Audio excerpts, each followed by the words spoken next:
Thank you, Mr. President. I want to thank Senator Thomas for putting forth this important resolution as we commemorate International Holocaust Remembrance Day.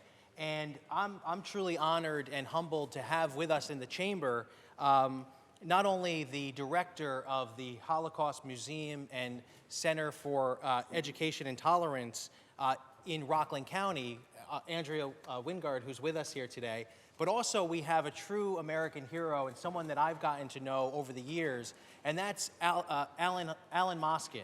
And Alan Moskin's a World War II veteran, and not only that, but he was one of the liberators in May of 1945 when he came at the age of 18 years old and helped liberate the camp of Gunskirchen.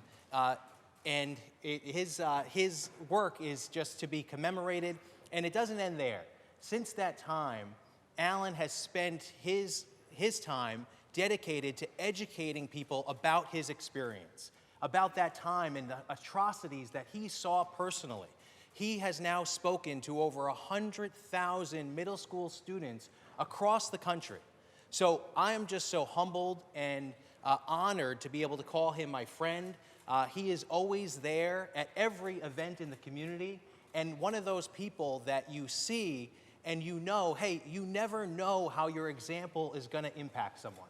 And we know that not only has he liberated and saved thousands of people personally, but he's touched thousands of lives over the years.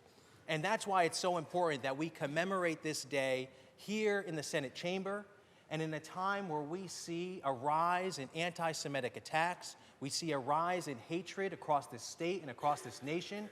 Now more than ever, we have to remember and say, never again means never again. And in fact, where we have the Holocaust Museum and Tolerance Center in Rockland County, it's less than a mile down the street from where the Hanukkah attack took place in Muncie. And it's fitting that we commemorate and we recognize this day, and we're excited to see the governor put forward legislation in the executive budget to say children should visit the Holocaust Museum, that we can't just talk about this. We have to take action, we have to do it now, and make sure that we never forget and our children never forget as well. So with that, I want to thank my guests here today, and particularly one of my heroes, Alan Moskin, for the sacrifices that you've made to our country, our community, and our state. Thank you. Thank you, Mr. President.